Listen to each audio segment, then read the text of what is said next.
Hello, I'm R. Padma Devi, Assistant Professor, Department of Computer Science, KCS Kasinada College of Arts and Science. In this video, I am going to discuss about basic concepts of OOP in C++. Basic OOP's concepts are objects, classes, data abstraction and encapsulation, inheritance, polymorphism, dynamic binding and message passing. First, we are going to look about the object. What is objects?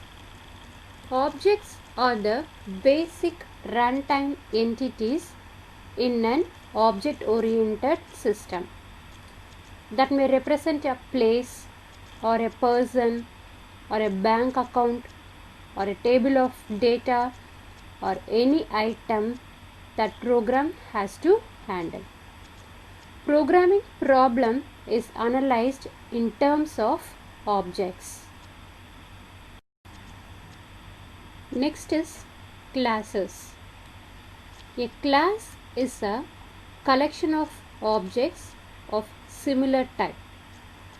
The entire set of data and code of an object can be made a user-defined data type with the help of a class. Objects are variables of the type class. Next is encapsulation. The wrapping up of data and functions into a single unit is known as encapsulation.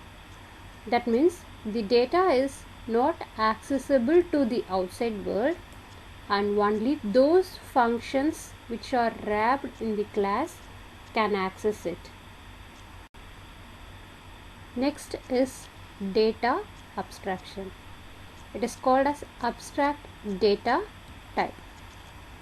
Abstraction refers to the act of representing essential features without including the background details or explanations. Classes use the concept of abstraction and are defined as a list of abstract attributes such as size, weight and cost and functions to operate on these attributes. Next is inheritance. It is the process by which the objects of one class acquire the properties of objects of another class. Inheritance provides the idea of reusability. We can add additional features to an existing class without modifying it. This is possible by deriving a new class from the existing one. Next is polymorphism. Polymorphism is a Greek term that means more than one form, many forms. The behavior depends upon the types of data used in the operation. Example, addition symbol. In integer, it is used as addition of two numbers, whereas in case of string, it is used to concatenate the strings. Here, integers 3 plus 5 is added and we get the result as 8. In case of string, we get as well plus come, welcome as a result.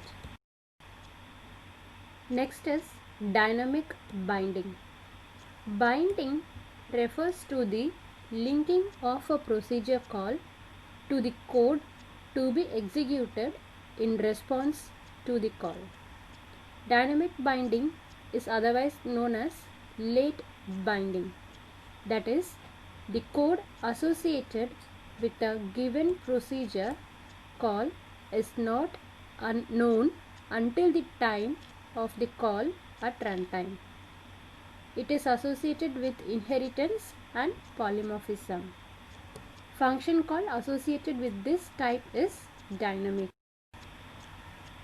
Next is Message passing. An object-oriented program consists of a set of objects that communicate with each other. Example for message passing. Here we have a object customer and second object account. Here customer sends a request to the bank to send the account balance. So here the account object sends the response to the customer object.